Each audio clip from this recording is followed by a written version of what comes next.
waktu yang lalu saya tidak sengaja menemukan satu artikel tentang manuskrip naskah kuno yang tertulis tahun 1719 Masehi. Manuskrip ini adalah tentang jejaring ulama di Nusantara. Jadi ada jejaring yang di situ dibagi per zona, jadi wilayah Jawa, Bali, Lombok, Ternate dan seterusnya hingga Papua, yang memetakan tentang jejaring ulama para penerus Wali Songo, khususnya ulama dzurriyyah Rasulullah sallallahu alaihi wasallam. Yang cukup menarik kita pada kesempatan hari ini adalah tentang kegelisahan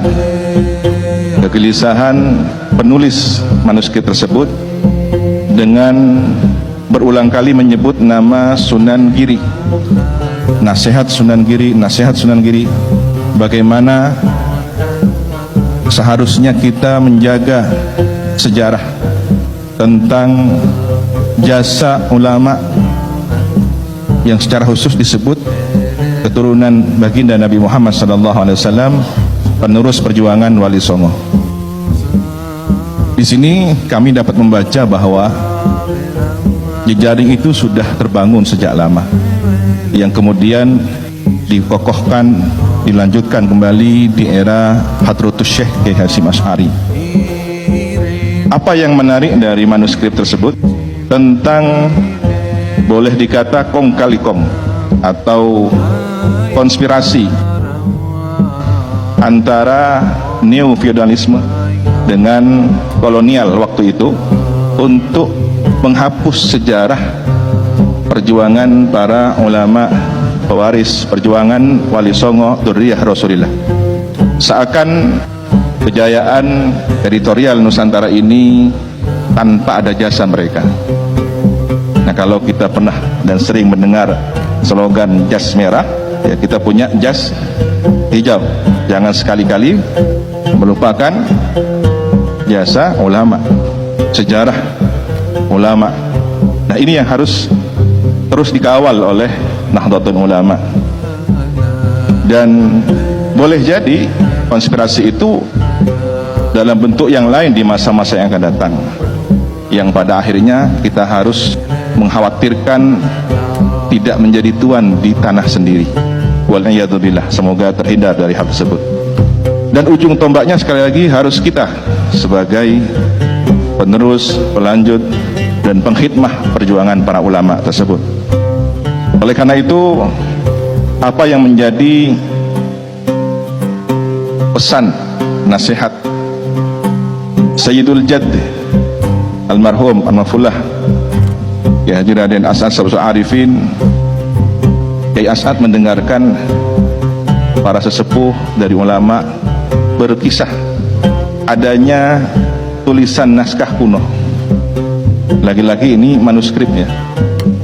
Apa yang tertulis? Kata Kiai As'ad, mengutip diskusi para kiai sepuh bahwa Sunan Ampel Raden Ahmad warahmatullah semasa mengaji, bermukim atau mondok di kota Madinah kira-kira 4 abad yang silam, ya, karena beliau seusia Imam Abdullah bin Alawi Al-Haddad Sahibur Ratib. Nah, ternyata Sunan Ampel ini semasa mengaji di Madinah, beliau mendapatkan suatu karomah, bisa muwajahah, berdialog langsung dengan baginda Rasul sallallahu alaihi wasallam, yang beliau mewasiatkan, bawalah ajaran Islam ahli sunnah wal jamaah ini ke negeri Kiai As'ad sebutnya Indonesia. Nah, saya tidak tahu pasti apakah di manuskrip itu, naskah itu tertulis Indonesia ataukah riwayat bil makna dari Kiai As'ad. Boleh jadi kedua-duanya. Jika kemungkinan yang pertama itu adalah lafadz dari Rasulullah, berarti Rasulullah sudah menyebut Indonesia kepada Sunan Ampel. Jika itu adalah riwayat bil makna, teritorial Nusantara adalah bagian dakwah yang sudah mendapatkan natrah Rasulullah, sudah dipandang oleh batin Rasul, sehingga Sunan Ampel ditugaskan untuk menyampaikan ajaran Ahlus Sunnah wal Jamaah di negeri ini. Oleh karena itu,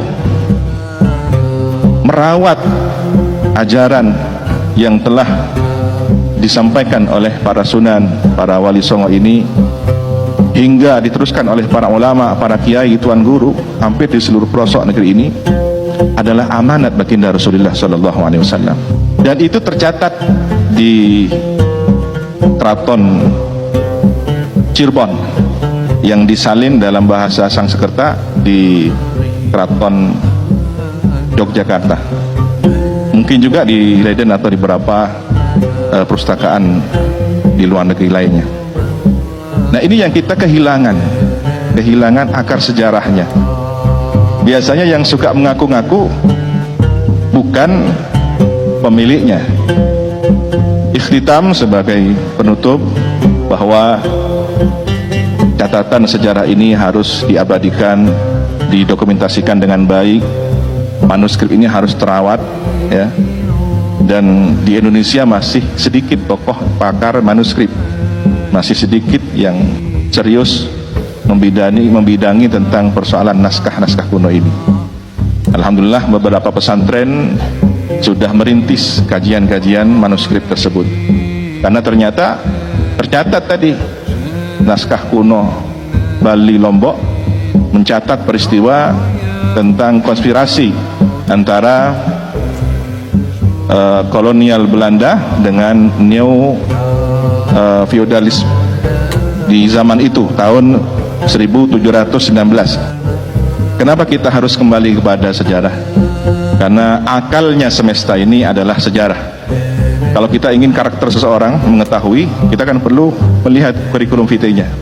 Ya, begitulah pentingnya kita melihat akal sejarah dari catatan-catatan naskah para ulama kita.